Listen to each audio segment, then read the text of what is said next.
Après avoir été collectée, la matière issue de la collecte sélective des ménages est acheminée vers les centres de traitement de sites à recyclage et de paperec recyclage pour y être valorisée par le tri.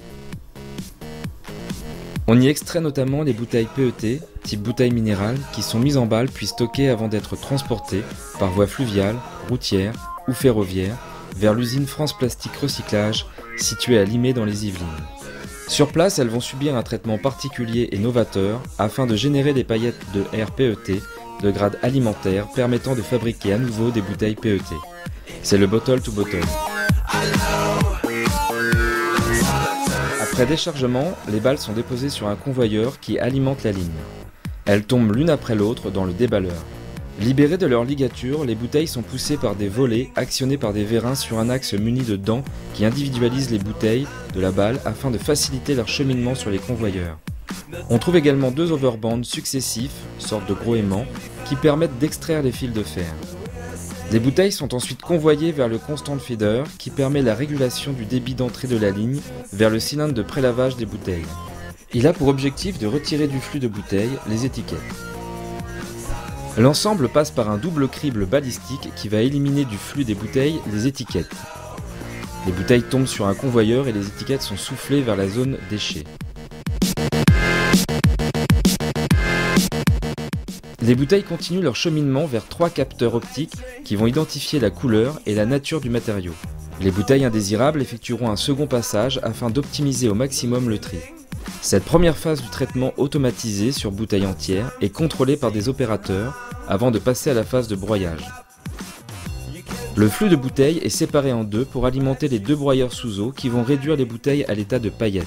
Elles seront mélangées à l'eau afin de faciliter leur transport vers la phase de lavage. La première étape de la passerelle de lavage est la flottaison. La matière broyée est immergée dans une grande cuve remplie d'eau. L'objectif est de séparer le PET des bouchons. Le PET avec une densité supérieure à 1 coule alors que le bouchon d'une densité inférieure à 1 flotte. Le PET est ensuite extrait par une vis qui l'achemine vers le cylindre de lavage à friction. Le principe est simple et s'apparente à celui d'une machine à laver. Les paillettes se frottent entre elles pour retirer la saleté. La matière est ensuite à nouveau extraite par une vis qui déverse le PET dans une cuve de rinçage identique au pré-lavage mais avec de l'eau chaude. Cette étape va permettre d'affiner la matière et de retirer les dernières impuretés. Ce processus nécessite l'utilisation d'une importante quantité d'eau. C'est pourquoi nos équipes ont mené une longue réflexion sur la réutilisation au maximum de l'eau introduite dans la chaîne. L'eau circule en circuit fermé afin d'économiser et de préserver les ressources naturelles. Le PET rincé est ensuite essoré dans une centrifugeuse puis séché par air chaud.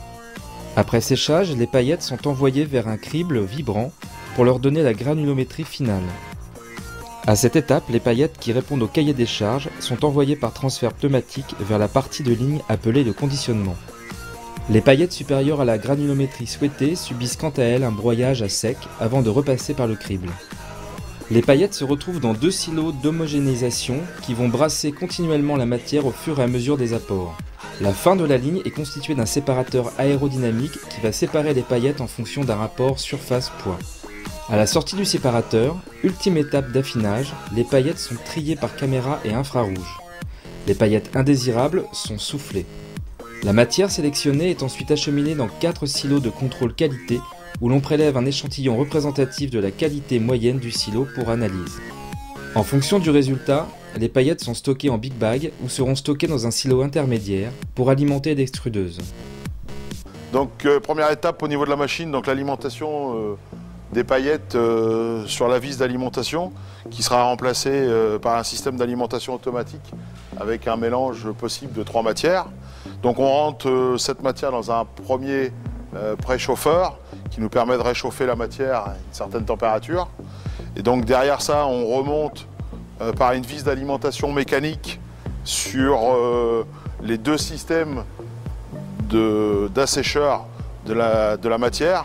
Donc on passe par 2 trémies où on va fabriquer de l'air chaud disséqué pour pouvoir permettre d'extraire toute l'humidité que l'on peut avoir dans les paillettes.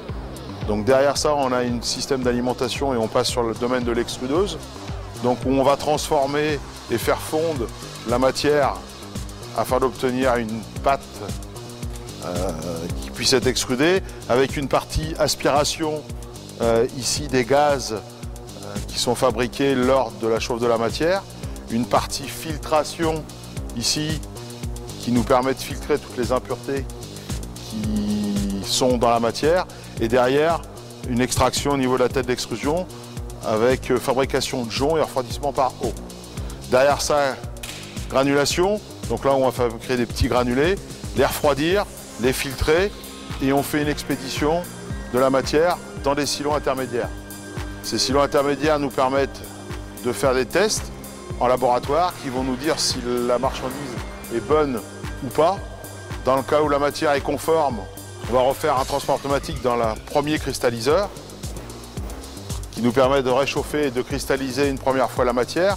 On va faire un transport mécanique dans lequel on va faire un deuxième cristalliseur, et derrière on passe dans le réacteur qui va nous permettre de faire de la polycondensation pour obtenir une qualité de grade alimentaire pour nos granulés. Une fois que les granulés ont séjourné un certain temps dans le réacteur, on évacue les granulés via un transport pneumatique dans les silos ici intermédiaires. Et une fois que les silos sont pleins, on vide en big bag.